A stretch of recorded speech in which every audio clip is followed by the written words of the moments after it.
yellow sports shirt. Grotesque, his attire alone. Yeah. No, that makes him a monster. He is a monster. Yeah. Oh, I that was my note. Mortman is a monster no matter what, based on his attire. I'm serious. That's perfect. Yeah, he just can't help it. He doesn't know how to be human. No. And you're invited over for dinner. Like, sure, the bouquet of flowers is nice, but that dress doesn't up. make up for it. No, not at all. Not at all. The parents and Mortman make some real uncomfortable small talk, where the mother is like, being a librarian must be interesting work, she says. It's not. After a while, Mortman asks, hey, by the way, what's for dinner? That's not really a good Mortman voice. What's a good Mortman voice? You do it. So, what's for dinner? You are, says Lucy's dad. What? Mr. Mortman tried to get up, but he's too fat, and the chair was too low. This chair is made of gelatin. Mr. and Mrs. D were too fast for him. They pounced on him. Their fangs popped out, and they gobbled him up in less than a minute, bones and all. Yeah, it's like, wait, what? It's like, wait a minute. But then, like, if that was okay, because I'm like, okay, they're all monsters. But then, why are they eating one of their own kind? They seem like a different kind of monster. What's happening, Matthew? There's all right. Well, let's get to the Shyamalan of it all. Yeah. So we kind of got to it at that point. But we get a little taste of like, Jesus, what's going on here? And then some of this stuff was really dark. Yeah. Pun not intended. This was the dark family, but still, 6-year-old Randy is just sitting on the carpet watching this and laughing gleefully. Yeah. While Lucy is smiling, like there's got to be blood. And Lucy too. I'm just like, wait, hang on, what? A 6-year-old is laughing gleefully, and Lucy is smiling. I mean, Lucy, I get it because she's fucked up, but But the 6-year-old who's supposed to be terrified of this kind of thing is just like, this is what I love. I love seeing my parents eat a guy. Now, it's revealed that the Darks are a family of monsters, and they refer to themselves as such. They don't think that everybody else, the humans, are the monsters. They know that they're the monsters. Now, here's the thing. Yes. This is from Lucy's perspective the entire time. Mm-hmm. She never once mentions in her private thoughts that she's a fucking monster. That is where I do have a really big problem with that. Yeah. She says he's a monster, not he's another monster. Yeah. Yeah, and why is she so afraid of her own kind? It's not her own kind. It's just a different kind of monster. It's a different kind of monster. Yeah. That's why they, because they just have the fangs that pop out and then... So it's like, because she's not afraid of other humans. No. But she is afraid of other monsters. But to her, isn't it just like another... Like, wouldn't it just be like us seeing another kind of human? No, because I think it's a different species. It just seems like there are different ways where it's like she was trying to keep the audience in the dark. I see what you did there. Because really, at some point, just tell the mother, it's like, no, listen. We're the only monsters in this town. This guy's a monster. Yep. Let's do something about this. You don't believe me? You should, because you know this stuff exists. Yes. Let's just... Yes. No, absolutely. Go take a look. And it's even like, and then at the end, when it's like, oh, we're monsters. Randy and I don't have our fangs yet, because we're still children's. She's telling the story of the librarian monster. And, then the mom, or I forget if it's mom or dad, the parents come in and are just like, what have we told you about telling fucking monster stories?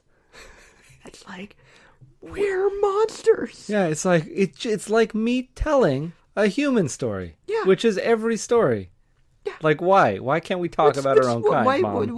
Why must we be kept in the dark? Yeah. And the strangest thing, Mom and Dad, why is Randy so afraid of monsters? We're monsters. Yeah, he's a self-hating monster. Yeah. There's so much here because now it's been nearly 20 years since we started any other this monsters. Episode. Yeah. Since any other monsters were in Timberland Falls, and that's why it was so hard to believe Lucy. That's why it was so hard to believe. It's. I mean, why is Lucy so obsessed with telling monster stories? Can't get monsters off the brain. That's like if I could not stop thinking about humans. And it's like, I keep on telling. It's like, hey, Nick, I saw a human in the closet. Go check it out. There's a human in the closet. Yeah? Hey, Nick, there's a human up in that tree. He's an Italian. A bunch of different breeds of humans doing a bunch of different breeds of things. See, no, that's the thing. I don't think, like, it's not, you can't lump all monsters into one genus group. Like, Okay. you've got, like, I think they're different species. Like, that's why. Okay. But I mean, they're all trying to act human, so I don't understand what the problem is. It doesn't seem like any of them want to be found out. It seemed like everyone was peaceful. Everyone's super and they peaceful. would have just understood one another. It could have been, they could have solved this peacefully, but They all kept it they're secret. just, for lack of a better word, monsters. Yeah. And like the story of this dark family not wanting any other monsters in town, because they were afraid it was going to scare off the regular folk, the townspeople, and then those people were going to come after the dark family and run them out of town like Frankenstein's monster. That doesn't make any sense, because it didn't seem like Mr. Mortman wanted to be found out at all. The only way that makes sense is if Stein had kept his original plan of making Mortman a people eater. Yeah. Because then that's drawing attention. That's pulling... That's making people think, hey, something's going on. Because they don't eat people. Yeah, they don't eat people. The darks. It doesn't seem like they do. No.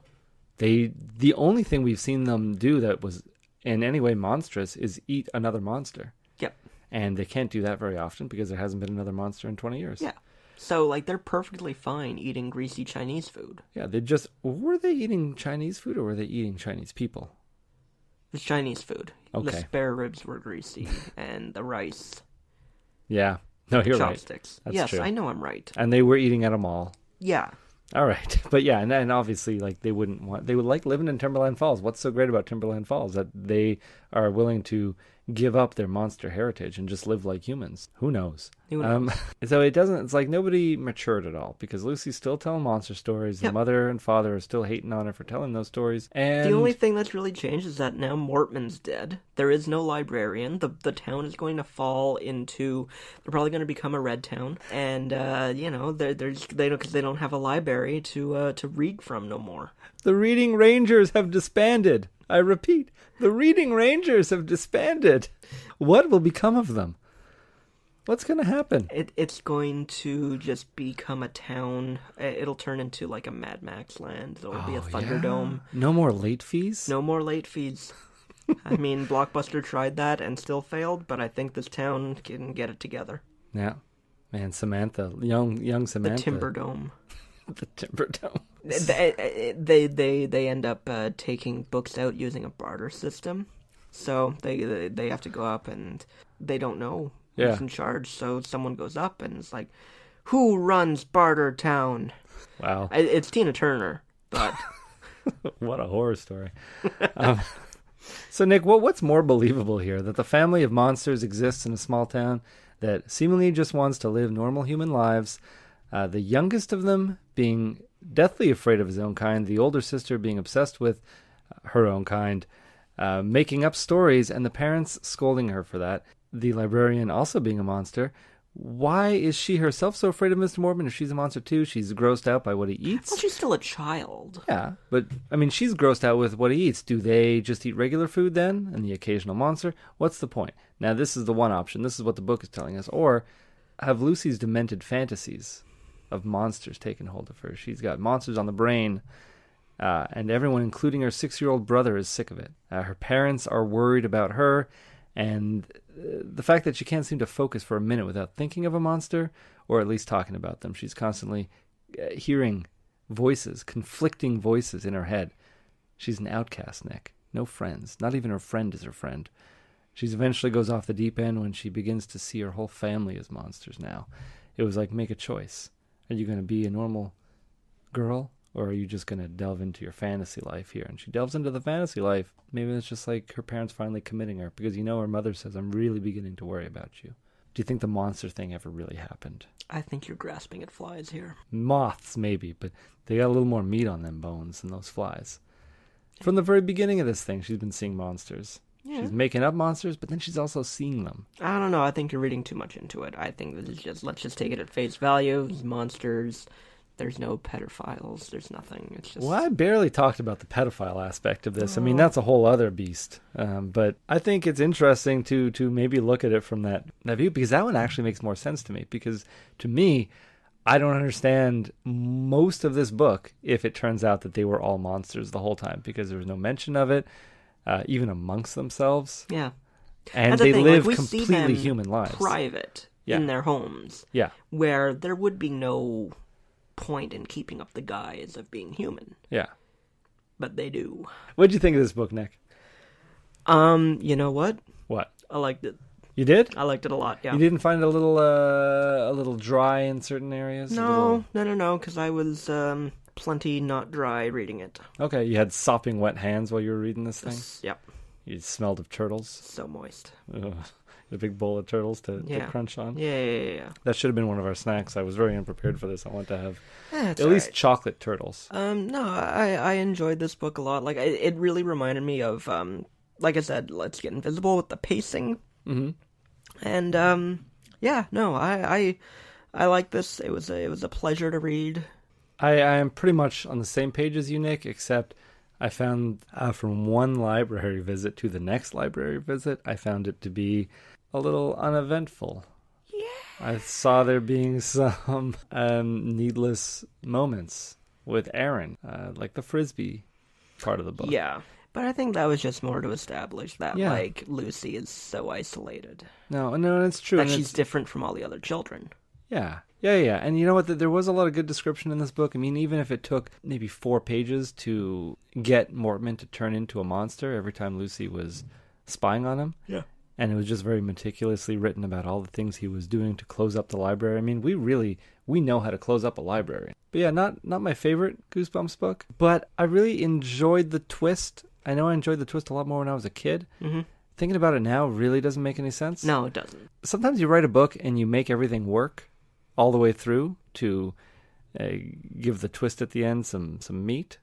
This time I really felt like it was just, how do I end this book? Oh, Yeah. They're all monsters. The only glimmer of foreshadowing I could see in this entire book was, I believe, on page 73. Here it is. I yelled something back, and it ended up with all of us growling and snapping at each other, followed by me storming up to my room. So I don't think it was anything to really...